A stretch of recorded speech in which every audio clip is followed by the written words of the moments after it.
afternoon, good evening, depending on where you are joining from. My name is Ariel Molino. I am the Chief Convener with Pollinate Impact. And if you are joining, you probably have been to some of our online or in-person workshops before. I see some familiar names, so lovely to see friends from Vilgro and Opero and IDE. Lovely to see all of you.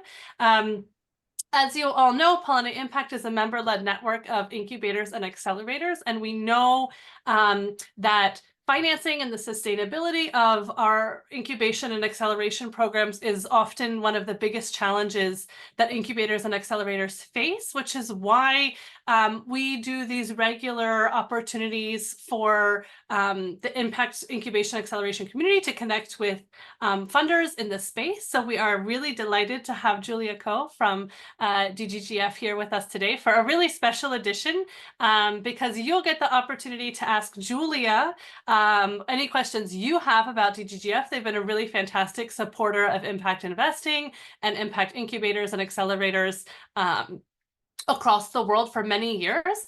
And then we're going to turn the tables a little bit, and Julia has some questions that she wants to ask you all too, about some results-based financing mechanisms that DGGF is exploring, and she really wants your inputs so that we're making, so that she's getting informed from you all in terms of how to best kind of structure it and take it forward. So with that, we'll jump in. As you know, many of you at Pollinate Impact, we always get started with a check-in question to just kind of let us get all levels set and see where we are at. We'd love to know who we have in the room. So, Anindita, if you can pull up the Mentimeter, and I'll put this in the chat. Okay, so great. I am putting in the chat here the Menti link. So please, you can just join the link, or you can go to menti.com and put the code that you see at the top there. So our first check-in question, and this is an open-ended question. For those of you in the room, we want to know what's one strategy that you use to build relationships with funders. Again, we know that funding is challenging, and accessing that funding and accessing the right people who hold the purse strings, so it were, is not easy, we know. So great, understand their goals. I think, yeah, thanks for that. That's fantastic. And yeah, I think it's really important to understand where the donors are coming from. So if you've just joined, and I can see people are still trickling in, we're just doing our check-in questions. So for those of you who are just joining, you can join the Menti poll. There's a link in the chat. I find it hard to believe that there's only one person in the room who's fundraising. So I'll give us a few more seconds to put in a few more answers, because I think it'll really help also Julia tailor her thoughts and inputs when she's sharing on this. Relying on referrals, that's really important. I think the relationship piece of this is really important. Clear on language, that's an interesting one. Whoever put that, I'd be curious if that's your language that you're using with the funders, or what. But okay. Okay, now they're coming in. All right, thank you guys. Personal over virtual. I assume that means like personal in-person meetings. Yes, I think that's really great. And linking their work to ours. So I think that really goes back to understanding the goals, which is definitely on point, right? Making sure that there's mutual exchange there. Building relationships. Okay, awesome. So that's fantastic. Thank you for that. Good to hear. And this is exactly why we're trying to have these opportunities, so that you can get some face time with some of our funders. And yeah, and then we can go to the next question. So don't leave the Menti poll. We have a few more questions. We want to know where you're coming from. So let us know if you are just joining. If you've just joined, you can join the Menti poll at menti.com, and you can use the code that you can see on the screen there. So let us know where in the world you're coming from. Oh, Spain, lovely. Nepal, awesome. Julia, you're also welcome to where in the world you are right now. India, fantastic. Okay, quite a few folks from India, very nice. Kenya representing, that's where I am. Awesome. Germany, Spain, nice. Okay, really, really good, good spread. And the Netherlands, maybe that's Julia. Philippines, awesome, awesome. Well, good evening for whoever's coming in from the Philippines. Thanks for joining. And Ghana, awesome. Good morning to those in Ghana. All right, let's keep moving along in the interest of time, and we can go ahead to the next one. And again, we just want to know who's in the room. I assume we have a lot of incubators and accelerators that are here, but would love to just see that. So let us know, are you an incubator? Are you a community hub? Are you a funder? Maybe you're a consultant. Okay, mostly incubators and accelerators. And yeah, I'm assuming maybe that's Julia, who's the funder. Okay, one other. If you're the other, feel free to put in the chat what it is that you do. Okay, and one membership network. Awesome. Okay, great. So definitely mostly incubators and accelerators, which is perfect because that's exactly what we're looking for today. And great. So I think we can keep going. And then so where's the next? Okay, great. So now we already talked about relationships when it comes to funding. What's the biggest challenge that you have when it comes to fundraising for your incubator or accelerator? This is, we know fundraising is tough. But let us know, is there a specific challenge that you have when it comes to fundraising for your incubator or accelerator? And I know you all have problems, so we can't say it's smooth sailing. No responses? I find that hard to believe. Otherwise, we wouldn't be doing this and we wouldn't be saying, there we go, there we go. Okay, opportunities that align to the vision or mission. Few prospects, that's interesting. Okay, wow, okay, now they're coming. All right, thank you guys. Duration from contact to funding. Okay, so the kind of time cycle and time frame that's happening.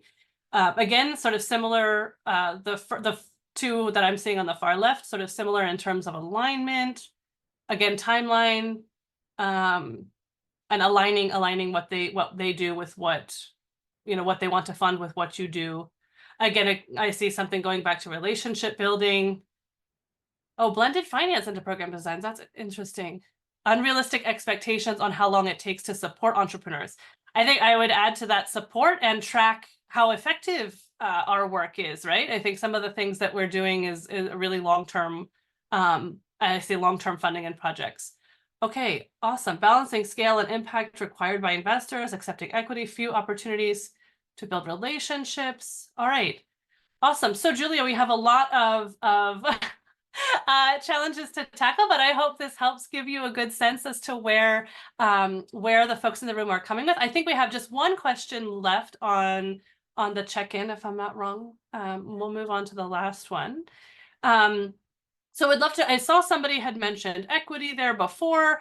This is really, we want to hear from you. What type of financing do you feel is best suited for incubators and accelerators? We have Julia, who's going to present one type of financing that we want feedback on, but it, would be lovely to hear from you all what is kind of the most appropriate or best type of financing that you want to see.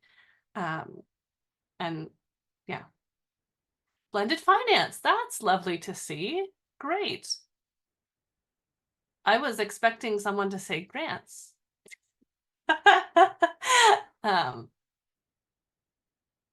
Because blended finance can be a tough nut to crack. Oh, grants, yeah, there we go. Blended finance again, okay. We'll give another couple of minutes, maybe another 30 seconds, maybe not a couple of minutes, if for any other thoughts here. Okay, service contract fees. Yes, yes. I think we see that a lot when you're delivering programs on behalf of a client. And those most often are structured as sort of fee for service, which makes a lot of sense. Okay, great. Well, I think we'll move along here because I don't want to keep too long on the check-in questions. But that was our last question, so thank you all for that. I think that really gives us a fantastic perspective on where you're coming from and how you're approaching the fundraising that you're doing for your organizations.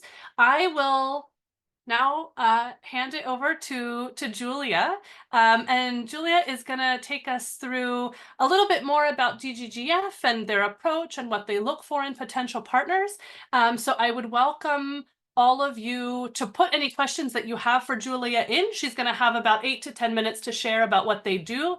And then we'll give you maybe at least 15 minutes to ask questions that you want her to answer. Don't ask questions that you can find on the website. That's not a productive use of time, but you can ask Julia tough questions. She'll be, I'm sure, happy to help answer. So feel free to put those in the chat, or you can raise your hand and we'll unmute and we'll come to you. So Julia, over to you. And thanks so much for being here with us today. Lovely to have you. Well, thank you very much for having me. My name is Julia Ko, but you could say my middle name is Incubation. I fell in love with incubation some maybe 15 years ago. I found it amazing how you could have people just, there to help these very dynamic and entrepreneurs with great ideas to solve a lot of local problems. So I've been doing that for quite a while. I will explain to you a bit if I know how to move my slides. Yes. Sorry, I don't want to confuse you, but there's a lot of names of organizations, and I want to make sure that you are aware. So I work for Triple Jump, which is a responsible investment manager. Basically, we have different funds under management through which we invest mostly into local financial intermediaries. We also have a couple of funds that do direct investment into companies. In anything we do, basically our target is more emerging markets, and we've been around for more than 15 years, and we keep on evolving, adapting, and trying to have a better impact.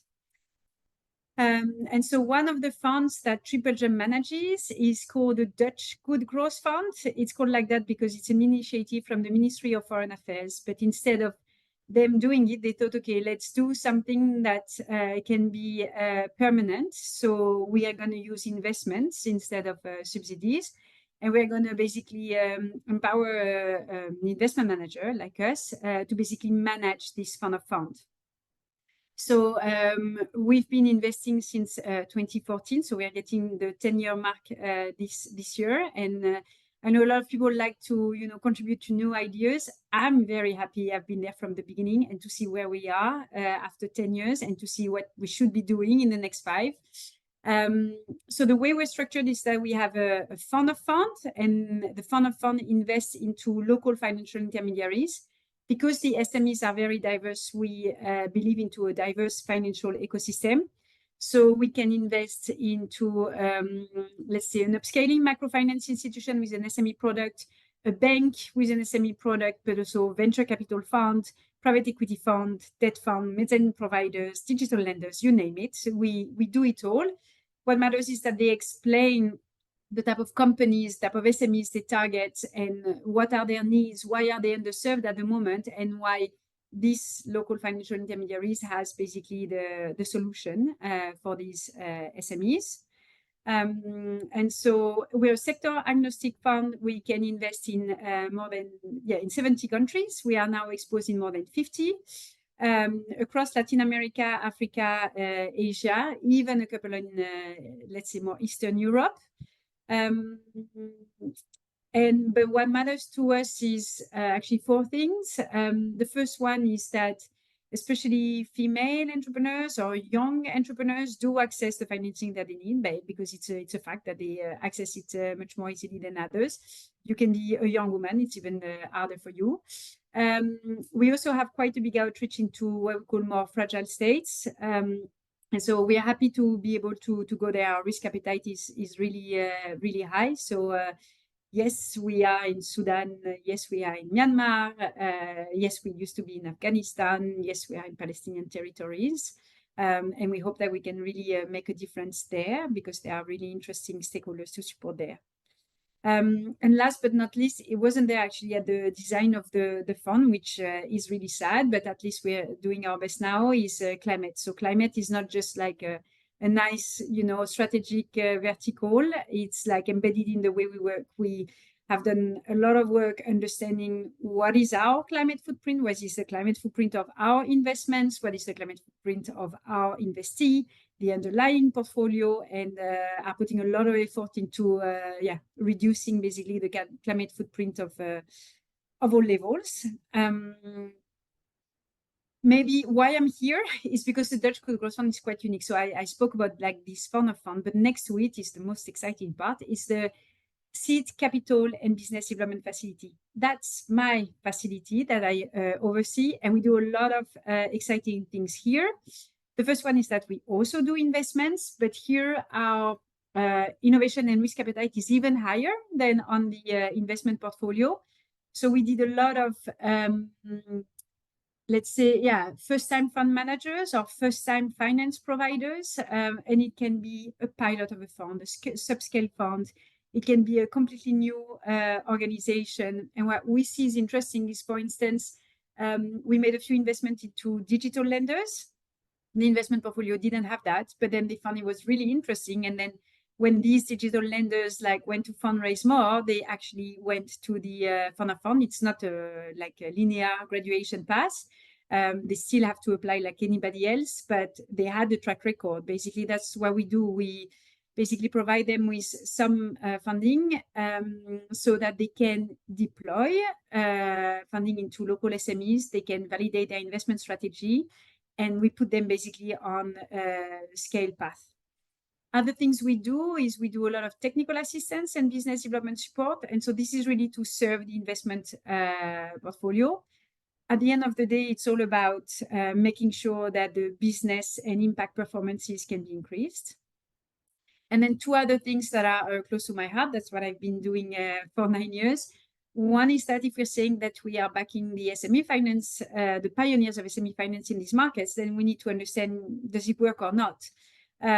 So we are very happy to share about our experiences in our investments. We share successes and also failures. I mean, the lessons from failures.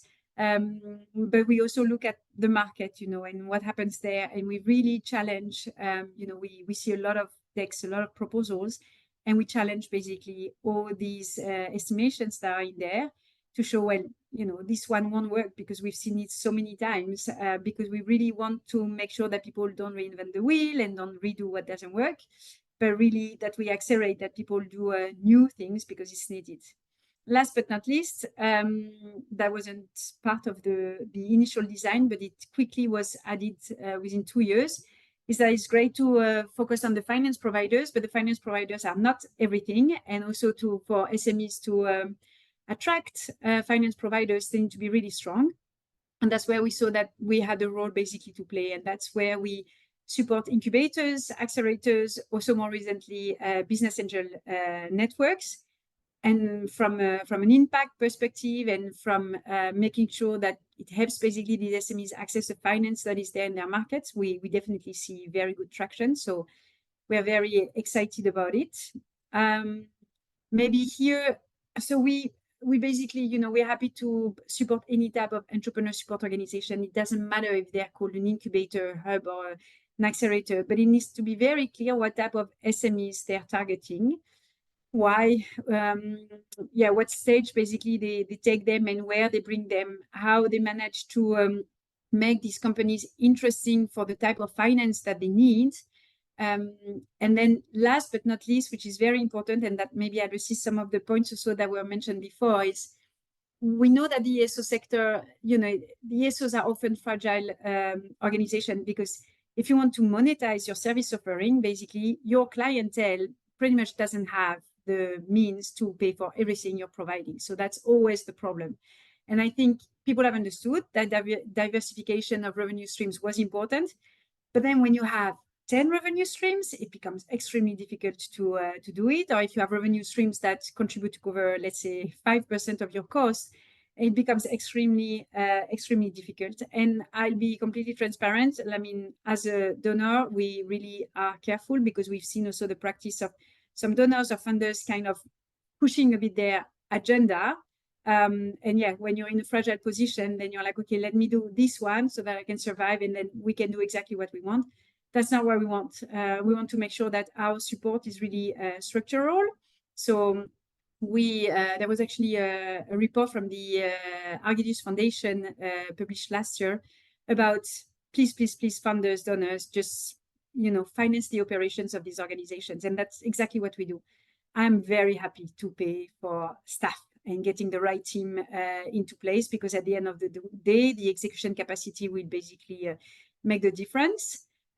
Also, we are not limited in well, we basically have a ceiling, like 500,000 euros maximum, but we basically it's based on the budget, right? Like, so you have your plan for the next 3 to 5 years, and we see a loss, and then how can we basically cover the loss while you basically build a business model that enables you to generate more revenues from your core activities. So we help you basically have patience, try out and pivot and sustain a better business model. And that's really, really important to us. Maybe, yeah, so this is like, sorry, it's not very pretty slide, but it's a slide that really tells you everything there is to know about the ESOs we work with. So actually, I did this exercise very recently because we've started supporting ESOs in 2017. So it's like our 3-year track record. So what you can see is that we're very keen on being very clear about the type of enterprises. So we developed this whole segmentation. So we follow very much this segmentation, and then understanding the type of intensity of support. So we are very happy to do the non-sexy, sustaining livelihood, dynamic enterprises because they're the bulk of the SMEs. But we're also happy to see, what can you actually do with really high growth companies? But what matters is, whatever we support is really medium to really heavy, intense support. But we've been focusing very much on incubation and acceleration. We've tried a few other things. It was interesting, but we found that in terms of impact, that was really where it worked the most. So we built a very small portfolio. It's only 15 ESOs. You see basically the amount we committed or even dispersed. You can see that we are quite exposed in more fragile context.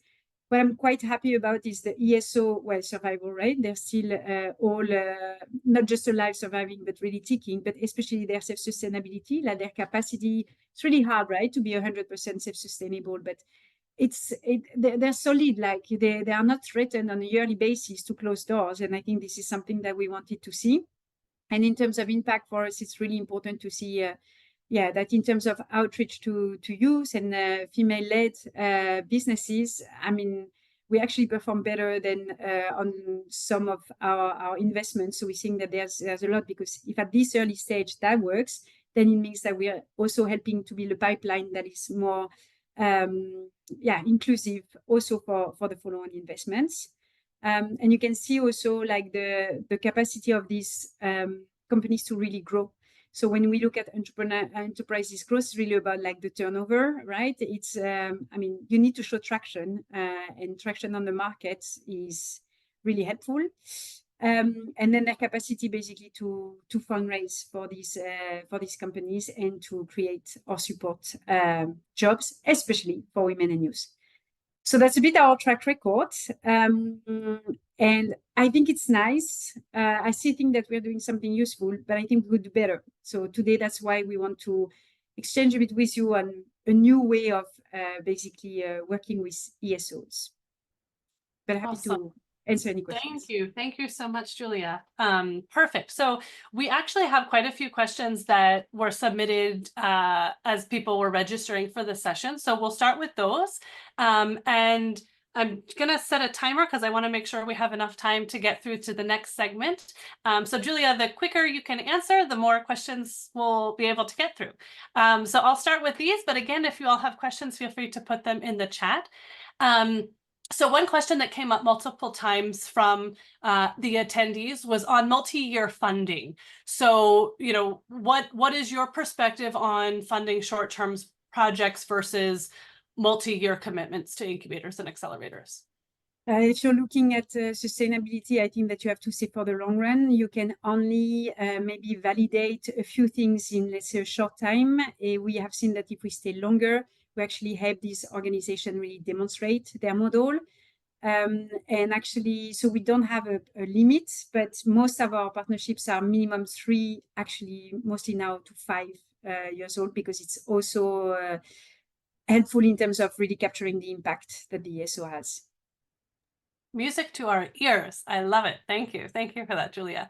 The next question is, are the ESOs you work with and fund nonprofit entities, or are they for-profit entities? How do you Yeah, so there's I mean, if we speak about the financial intermediaries, there are quite a few that are, of course, profit, but it's like anyway, the profits kind of come back to everyone. For the ESOs, it doesn't really matter. I mean, actually, what we see is that there are a lot of ESOs who have 2 legal structures, an NGO or association or a company itself that can be profitable. Yeah, so I mean, the only thing that we would look at is, of course, that our funding doesn't enable an organization to become profitable and then to just have that brought back to only like the shareholders of the organization. But yeah, also depending on the geography, like the setup would be different. So we are open. Awesome. I feel like Julia keeps getting better and better. So the next question is a specific one and maybe sort of related. Do you work with venture studios? We don't have one venture studio in our portfolio. We have been in touch with a few, but we haven't found yet like the perfect match. But we could consider a venture studio, yes. Great, great. And I see some questions coming in the chat, so we'll go there. I see Mainak is asking, have you seen, what successful sustainable business models have you seen employed by incubators and accelerators? So that's a great question. Thanks, Mainak. Yes, and very hard to answer in a few minutes. But I think that I would consider incubators and accelerators different, especially like if the accelerator is taking some like providing some financial support and kind of expecting some financial returns that could really help basically on a business model that is more sustainable. But I will be very honest, this is very, very hard to do. It's very, very hard because it's a very long-term process. I mean, we've seen some accelerators, doing fantastic. They were the front leaders. And then we looked at the track record in the detail and it's like all unrealized. So if it's unrealized, it's not there yet. You cannot really speak about sustainability. So I'm always very careful about that.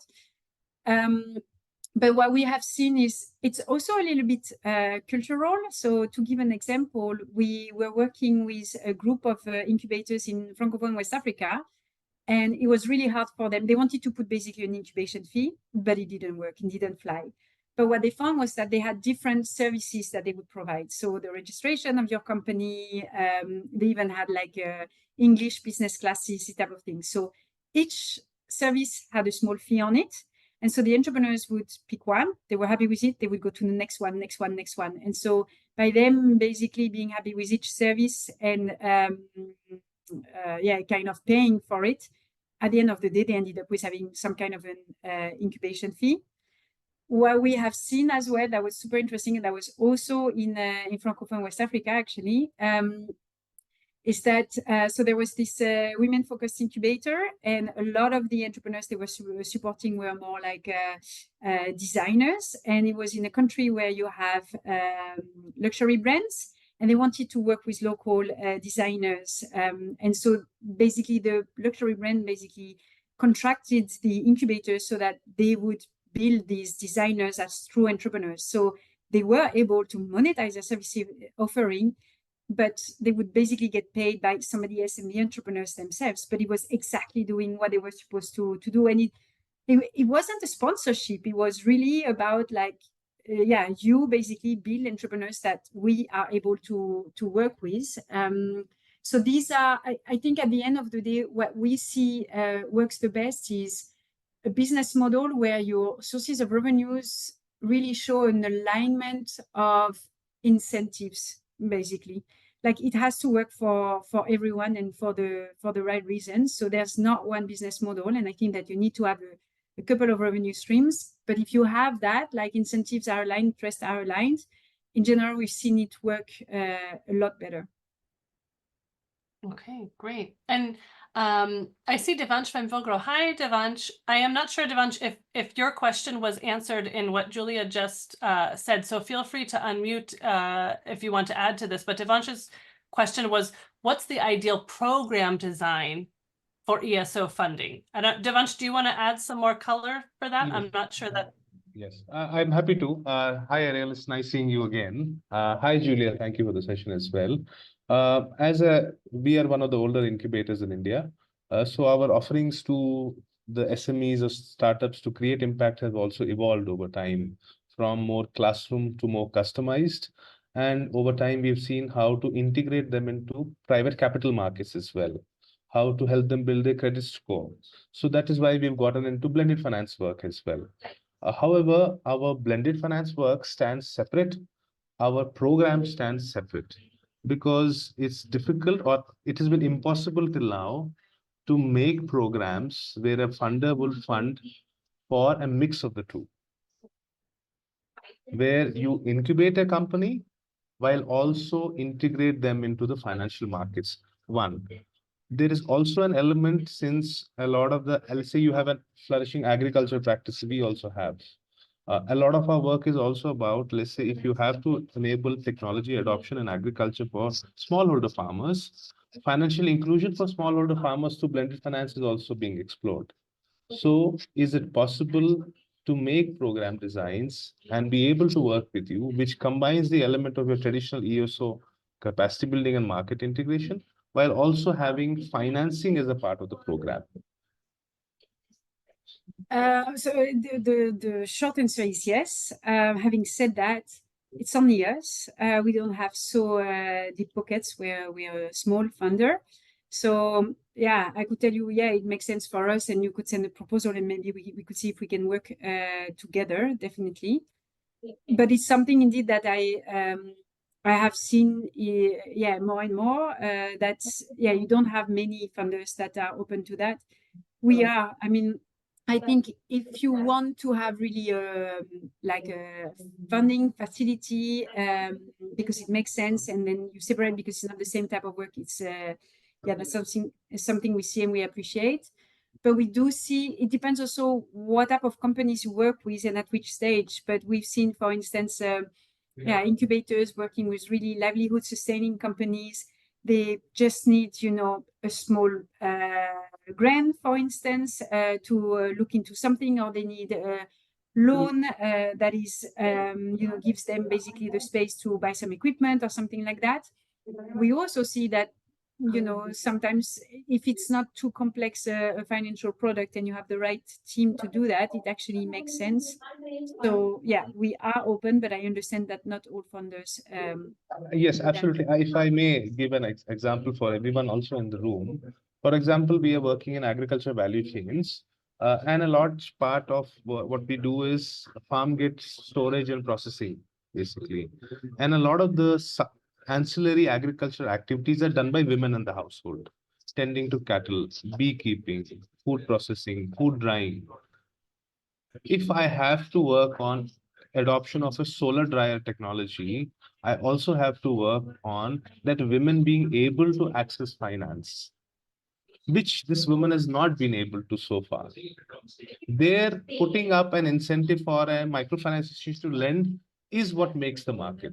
So eventually, as we have evolved, we've realized we are not just company supporters, but basically market builders of sorts as well. Especially because the reason challenges exist in the market because the markets are tough. So market making work, even though I understand it's a little expensive, but ESOs have to get into it if they are in sustainability or underserved populations as well. I recognize that very well. Yeah, we have a few of our ESOs that have like, yeah, official partnerships with. So in the case I'm thinking about, they're really working with more sustaining livelihood companies. And so basically the financiers would be more an upscaling microfinance institution. But then they have been able to put into place this partnership. And because they are involved also with the business, then the financial provider is really happy because, everything is in place, everything was well. The money is coming back, on time, the way it was planned. So yeah, indeed, you're playing even more of a role. And thank you for Thank that, you. Devansh and Julia. Julia, I want us to shift gears in the interest of time, but there are a few more questions in the chat, and maybe I'll just ask you quickly. If the folks who are in the room want to get in touch directly or to understand if their work would align with yours, what's the best way for them to do that? Well, I can give you, it's not because I want to bring people to websites, but we put a lot of care into how we have, okay, the website is horrible, but once you get to the right page, you really are very clear about this is how we engage. Do you relate to these kind of problems? And we also list all of the organizations we support, and you have for that transaction notice that basically explains what this organization wants to do and what our support should enable them to do. So I would say first look at that, and then of course you can always contact me directly. No problem. Okay, great. No, thank you so much for that, Julia. So we have a little bit less than a half an hour left, and I want to make sure that we give enough time, Julia, for you to get the insights that you want from this community. So if you can maybe just take a few minutes to kind of introduce and provide an overview of the blended finance facility results-based financing facility that you're looking at, and then we'll open it up for feedback from the folks in the room. So yeah, back to you, Julia. And perfect. Right, yeah, thanks for that. So you've seen our impact, and as I say, I see things that we play an important role, but it's like one-on-one, we play a great role, but I don't think that we play a good role enough for the whole ESO sector, the early stage finance. And so we've been thinking, I was speaking about like this alignment of incentives. And so we've been thinking about how could we do that better? So that's why we are looking into result-based finance. So quickly said in simple terms, basically result-based finance is about, so you decide basically that you're going to partner. And so there is a funder and there is the ESO recipient. And then the way basically the ESO is being supported, so you can do still an advance payment, but then it's kind of you're paid based on what you agreed. And it can be, so we call it result for lack of a better term, but it can be more like outcomes or impacts that you reached. And so the better you perform, the more money basically comes to support your activities. Which makes a lot of sense because then the better you perform also, the more demand you get, and then you need more money to be able to deploy more of your services.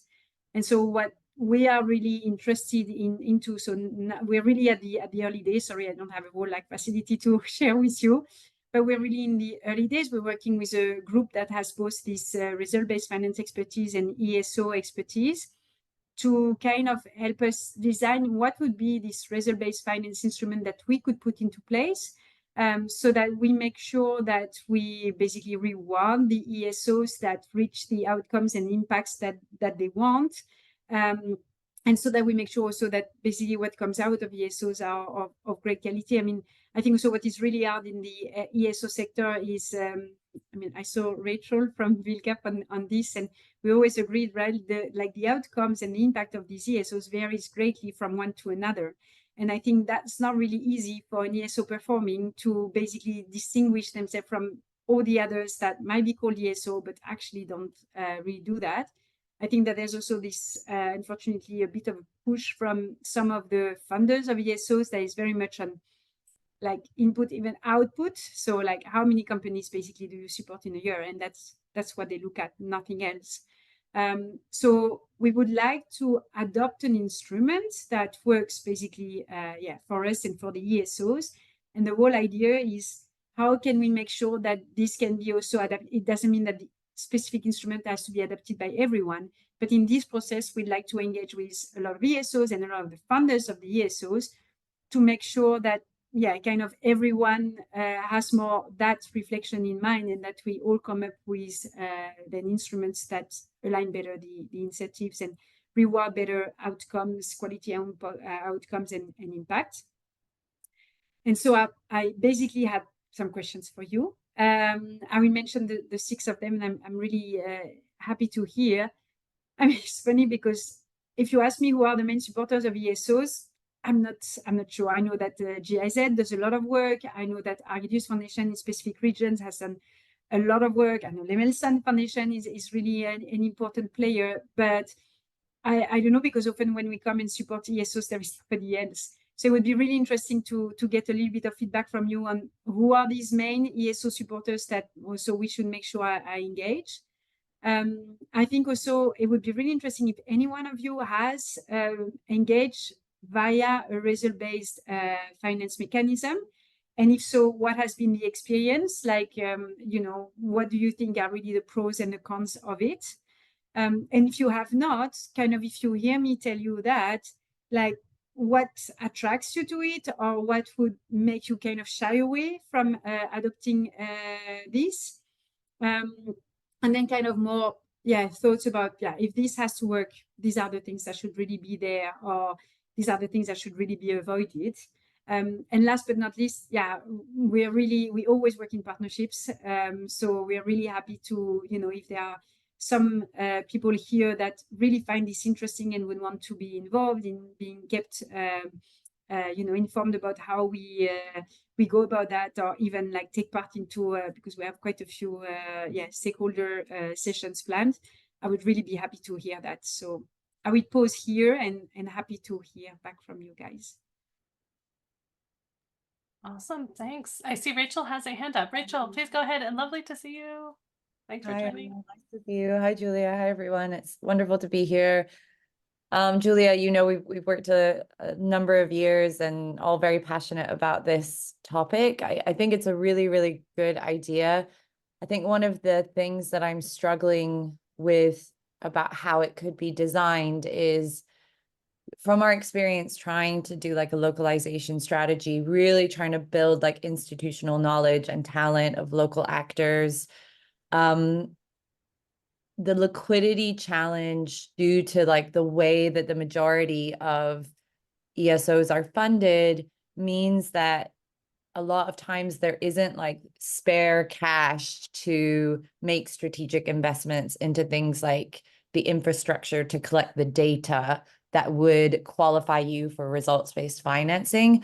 So I do just wonder, like, in early ecosystems with like emerging entrepreneur support organizations, if within the strategy there'll be some sort of grant funding that exists to build the institutional capacity to measure results-based financing so that they can deliver results.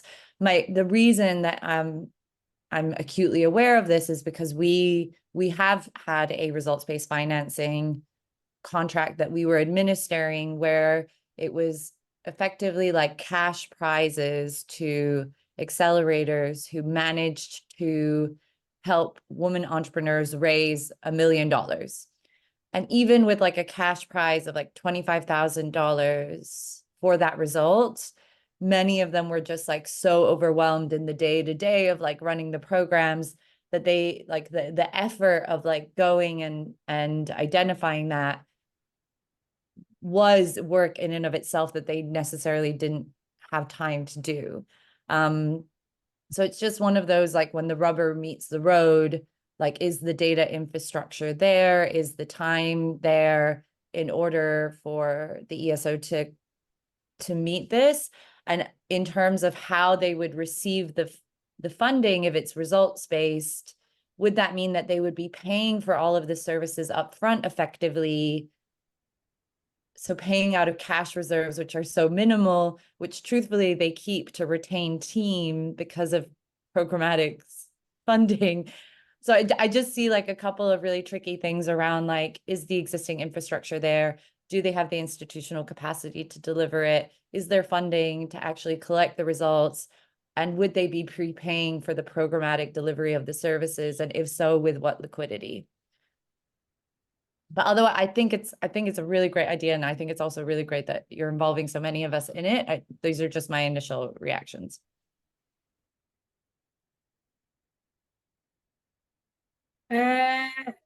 Yeah, sorry. Yeah, now I'm here. No, thank you very much, Rachel, for your questions. I'll be completely transparent. This has not been designed yet, but I think that these are extremely important considerations to keep in mind when designing it. I think that we still have this idea of still providing like an advance payment that is a grant, because it's about, okay, we want to do that together. So we know that you need that. You need that to start and to be able to do this work. So that's one thing, so that they wouldn't have to pay out of their cash reserves basically to deliver their services.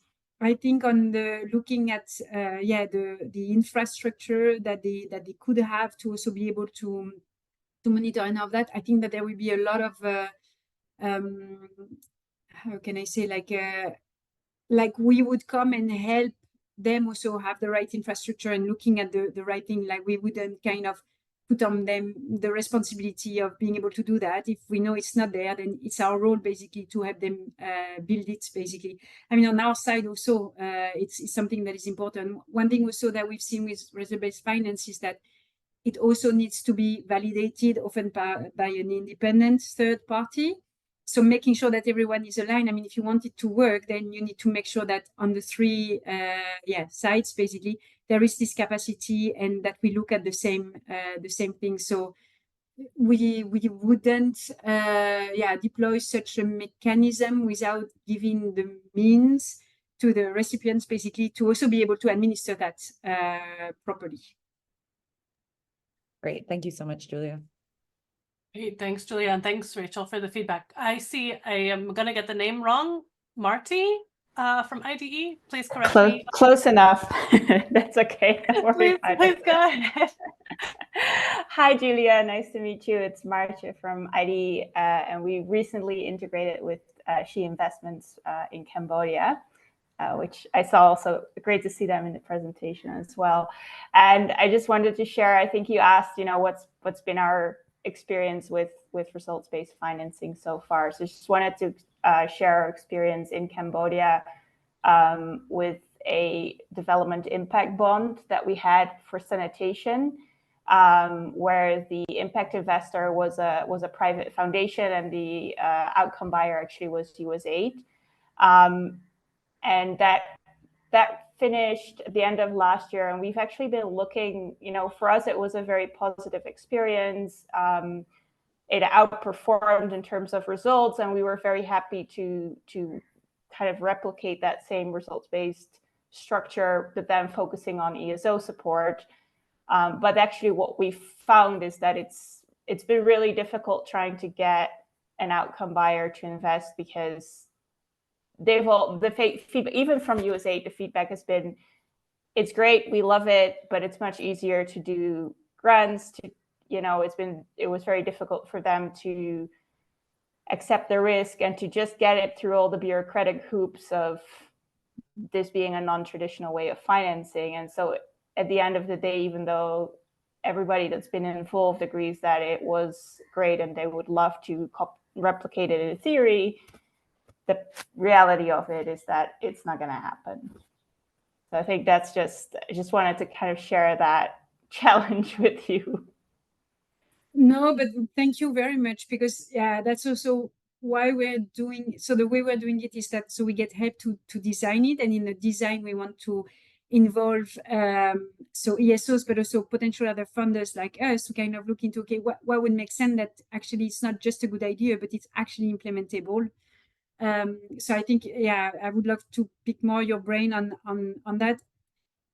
Yeah, it's funny. I used to work for the World Bank, and now I work for a private investment manager. And so, yes, I do see the difference. Whatever I could do in the 9 years and what I could do in 5 years at the World Bank is very different. And it's often about this bureaucracy and kind of just like the way things are set up. And then how can you basically make sure that you can innovate into this quite rigid, I would say, setup. And it's not a criticism, it is the way it is structured. So that's an excellent point, because I think still that there's quite a few donor agencies that remain ESO funders, and yeah, if they cannot basically do something yeah, a little bit innovative, then yeah, it's going to be really a problem. So yeah, thank you very much for also sharing the reality of your experience.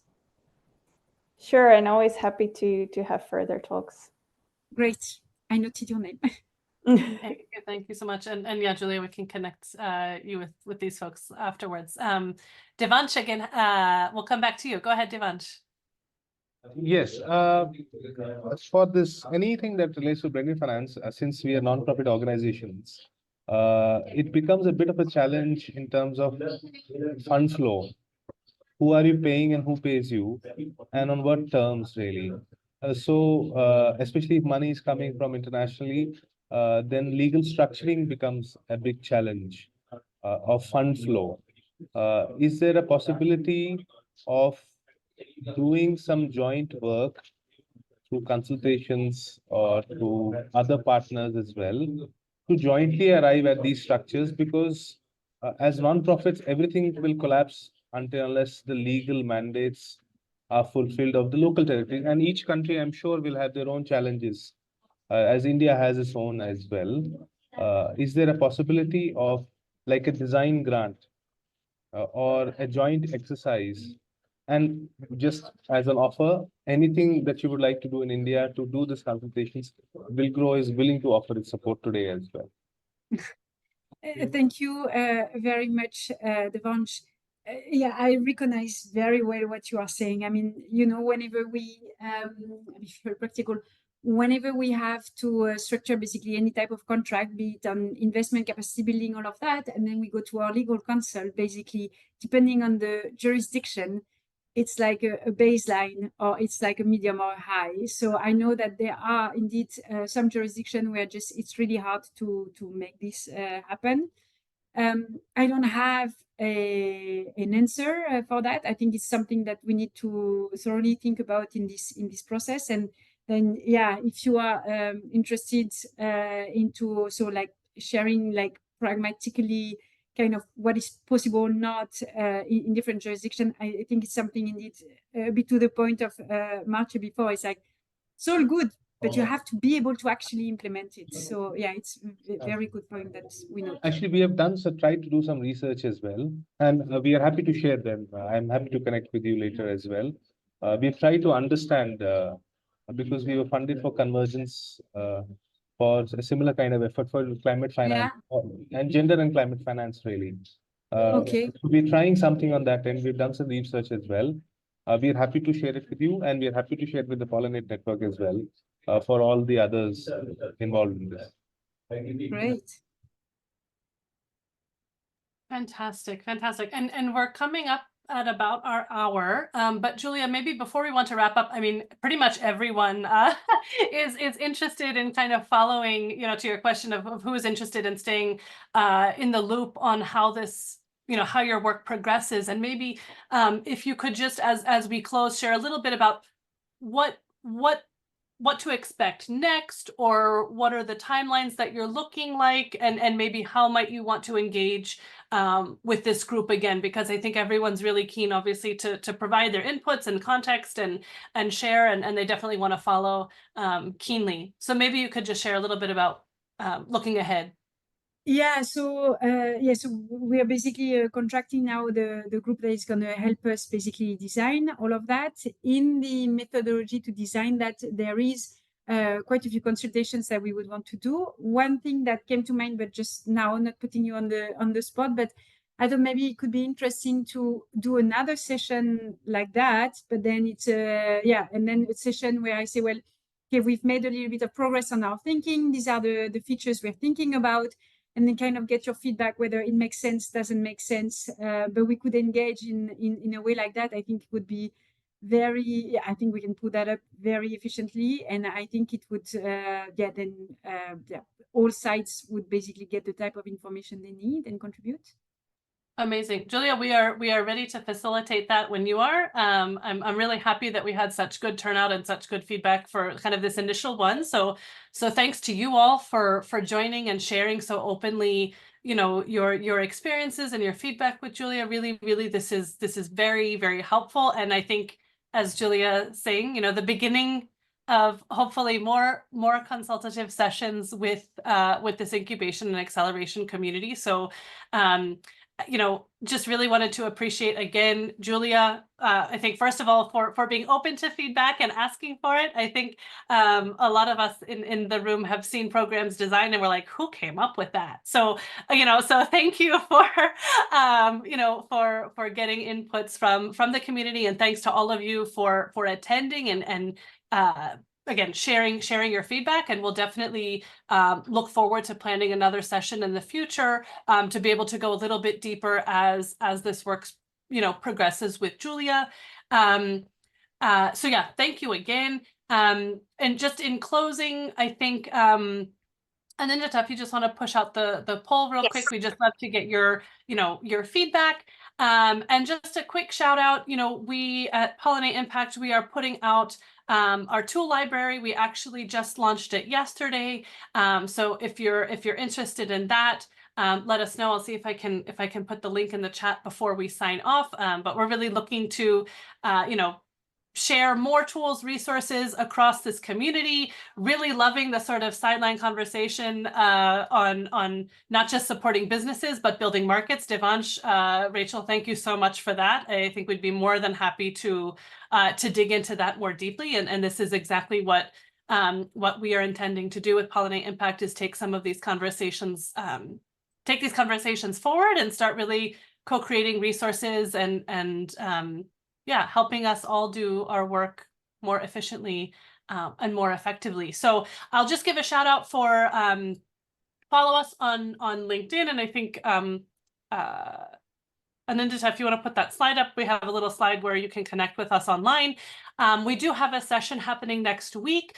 It's a no-nonsense advice session. So this is where incubators and accelerators give their unabashed advice in how they're, you know, how they're doing their work. And that session, the next one is around empowering disability innovation. So if you're interested in learning how to better support innovation and disabilities, we would really welcome you to join that. So that's happening next week on Wednesday, I believe, on April 24th.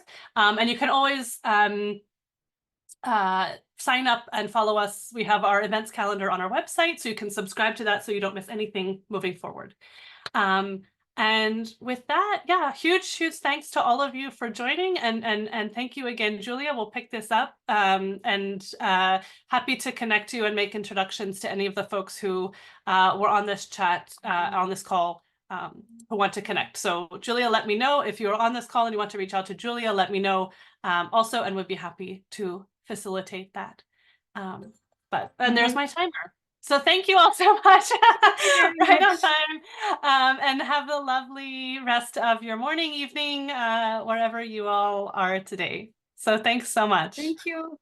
Thank you, everyone. Bye-bye.